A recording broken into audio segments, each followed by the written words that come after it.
Okay, so I need to talk about something that I genuinely did not think was going to happen in my lifetime. Spaceballs 2 is real, not rumored, not in early development. Not Mel Brooks says he'd love to do it someday. Real. Trailer dropped, title confirmed, cast assembled, filming wrapped, release date locked in. April 23rd, 2027. Mark it. After 39 years, 39, one of the most beloved parody films ever made is finally getting a sequel, and the way they revealed it is almost as funny as the movie itself. So here's what happened. At CinemaCon, during the Amazon MGM Studios panel, Mel Brooks walked out and officially unveiled the title. And look, if you're a Spaceballs fan, you've had the same assumption in your head for decades.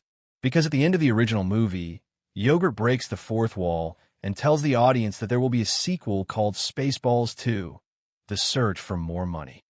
It's one of those perfect meta jokes that sort of planted a seed in everyone's brain. You assumed that if a sequel ever actually happened, they'd lean into that gag, make it the real title, and the whole thing would be this winking, self-aware exercise in Hollywood cynicism. It's exactly what Mel Brooks would do, right? Except he didn't. Instead, the movie is officially called Spaceballs, the new one.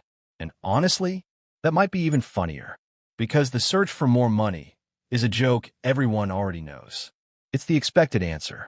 But the new one is just aggressively, deliberately lazy in the most comedic way possible.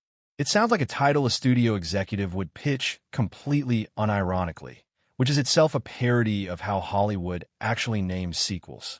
There's something beautifully stupid about it in the best Mel Brooks tradition. And to be clear, the reveal video they showed did reference Yogurt's original joke, so they're not pretending the gag never existed. They acknowledged it and then pivoted to something weirder. That feels right. Now let's talk about the trailer, because there's a lot to unpack here. The footage opens with some sweeping space visuals, classic, establishing the tone. And then you get that image of dark helmets, enormous helmets sitting in the sand, half buried like some kind of comedic version of a Star Wars relic. And immediately your brain goes, okay, they're playing with the mythologizing of these old sci-fi properties. The way Disney has leaned into the lived-in, artifact-heavy aesthetic of the Star Wars universe is absolutely something worth skewering, and Spaceballs is perfectly positioned to do exactly that. That shot alone tells you the filmmakers are paying attention to what's happened to science fiction cinema in the last 4 decades. From there, the trailer gets into some genuinely funny-looking moments. There's a lightsaber-style fight sequence that presumably involves Dark Helmet in some capacity, which, honestly, just the visual of Rick Moranis fumbling around with a glowing sword again is enough to make me smile. There are also glimpses of what appears to be a parody of the Avengers. Endgame portal sequence, which, if you think about it, is such a ripe target. That portal scene has become one of the most iconic moments in modern blockbuster history, endlessly referenced, endlessly memed. Having Spaceballs take a swing at it makes total sense. And then there's Avatar. Specifically, there's a scene involving Rick Moranis' Dark Helmet interacting with what appears to be a Gnostic's character, and I have so many questions about how that scene plays out, and literally every single one of those questions is hilarious to think about. This brings up something that I think is genuinely interesting about this sequel from a creative standpoint. The original Spaceballs came out in 1987, and it was primarily a Star Wars parody, with some Planet of the Apes, Star Trek, and Alien mixed in for good measure. But here's the thing. In 1987, the science fiction and fantasy movie landscape was relatively contained. You had a handful of major franchises doing their thing, and that was kind of it. Now, the universe that Spaceballs gets to mock has absolutely exploded. You've got the entire Marvel Cinematic Universe. You've got a revived Star Wars that has produced multiple sequel trilogies, spin-offs, and streaming shows. You've got Avatar, which became the highest-grossing movie of all time twice. You've got Dune, which is now a prestige sci-fi franchise. You've got The Mandalorian and Grogu, which have their own cultural moment happening right now. The amount of material available to a sharp parody film in 2027 is almost overwhelming. In some ways, that's the challenge. The original movie could laser focus its jokes because there were fewer targets. A sequel has to figure out what to actually go after without becoming a sketch comedy grab bag that doesn't hold together as a film. Based on the trailer, it looks like they're going broad with the Star Wars and Marvel references while weaving in specific gags for things like Avatar. Whether that balances out into a coherent comedy is something we'll find out, but the instinct seems sound. Let's talk about Rick Moranis, because his involvement is genuinely a big deal and deserves its own moment. The man essentially stepped away from Hollywood in the mid-90s after his wife passed away, choosing to focus on raising his children rather than continuing his career. For a long stretch of time, you'd occasionally hear reports that he was approached for this project or that, and he'd quietly decline.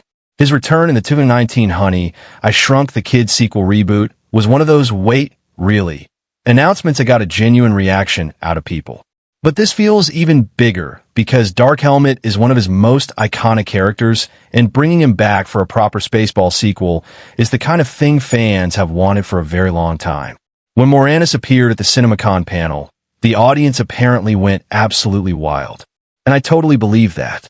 There's something about Rick Moranis that carries genuine warmth and goodwill from audiences. He's never been a scandal. He stepped away gracefully for understandable human reasons, and people respect that. Seeing him back, doing Dark Helmet again, is one of those rare moments in Hollywood where nostalgia and genuine affection completely align. It's not cynical casting. It's not a legacy sequel trying to paper over weak material with a familiar face. It's Mel Brooks and the filmmakers understanding that Dark Helmet is the heart of Spaceballs and that the character only really works with Moranis playing him. Beyond Moranis, the returning cast is pretty substantial. Bill Pullman is back as Lone Star, which is great because Pullman is one of those guys who's always been underrated in terms of comedic timing. Daphne Zuniga returns as Princess Vespa. Mel Brooks himself will presumably appear in some capacity. Because of course he will, it's Mel Brooks, and George Weiner is back as Colonel Sanders. That is a solid chunk of the original ensemble, and their presence gives the movie an organic continuity rather than making it feel like a complete reboot with a new cast slapping on old character names. The new additions are also genuinely intriguing. Josh Gad is co-writing and producing in addition to appearing in the film, which tells you he's deeply invested in this project and not just showing up for a paycheck. Gad has real comedic range and a genuine love for this kind of material, so his fingerprints being all over the script is a good sign. Keke Palmer joining the cast is exciting because she's proven herself to be a really dynamic performer with great comedic instincts. Her work in Nope showed she can carry genre material. Anthony Carrigan, who so many people know from Barry, is someone who specializes in playing weirdly lovable characters in absurd situations, which feels tailor-made for this universe. And Lewis Pullman, Bill's son, joining the film alongside his father is a nice little real-world meta-touch that a movie about sequels and legacy can probably have fun with. Director Josh Greenbaum is at the helm, and while he's not a household name, his background in comedy filmmaking gives him confidence that he understands how to execute this kind of material without either playing it too straight or going too broad. The script was co-written by Gad alongside Benji Samit and Dan Hernandez, who have credits in comedy writing. So there are multiple creative voices shaping this thing. That collaborative approach could be exactly what a parody film targeting 40 years worth of accumulated sci-fi culture needs. Different people catching different references, different comedic sensibilities keeping the jokes varied. One thing I keep coming back to is the metatextual richness that a Spaceballs sequel gets to play with almost automatically. The original film was already deeply aware of its own artificiality as a movie.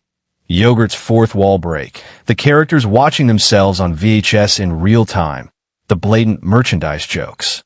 A sequel called The New One, arriving nearly 4 decades later, with original cast members now clearly older, with an entire generation of new sci-fi to parody and a whole different Hollywood landscape to comment on. All of that becomes material. The gap between the films is itself a joke.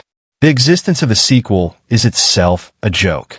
If the filmmakers are smart, and based on who's involved I think they are, they will absolutely lean into the absurdity of this thing existing at all. Filming has already wrapped, which means the movie is locked, and we're just waiting on the April 2027 release date. That's close enough to feel real, but far enough that there's still time to build genuine anticipation. I expect a full trailer campaign to ramp up sometime next year, and I would not be surprised if they find creative ways to tease new parody targets as more information comes out. Look, I'll be honest. I went into this news cycle mildly curious and came out genuinely excited. Spaceballs is one of those movies that has an almost universally warm reception. People love it without reservation. They quote it, they reference it, they show it to their kids. The idea that we're getting a follow-up that has the original cast, has Rick Moranis back as Dark Helmet, has sharp new comedic talent involved in the writing, and has 40 years of pop culture evolution to dig into. That's not nothing. That's actually a real opportunity to make something special. Whether they pull it off is the question. Parody is hard. Referential comedy ages fast. And landing jokes about things that are already broadly known requires a level of comedic craft that goes beyond just pointing at a thing and going, recognize this.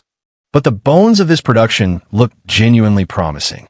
And honestly, even the fact that this movie exists, that Mel Brooks at 98 years old is still out here making Spaceballs sequels, is kind of incredible. May the Schwartz be with them. April 23rd, 2027. We'll be watching.